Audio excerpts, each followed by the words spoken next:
कधी पाहिला नाही असा पाऊस आला। आमच्या शेतकऱ्यावर आपत्ती आहे।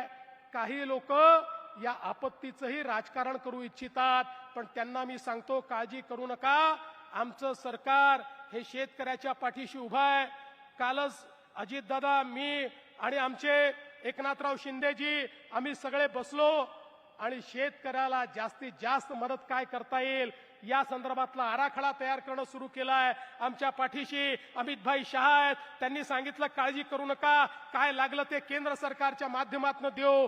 त्यामुळे मी निश्चितपणे आपल्याला सांगतो, भरीव मदत शेतकऱ्यांना देण्याकरता राज्य सरकार निर्णय करेल। आणि जे लोक आमच्यावर टीका करतायत त्यांनाही सांगतो, एकदा आरशात बघून घ्या, एकदा आरशात बघा।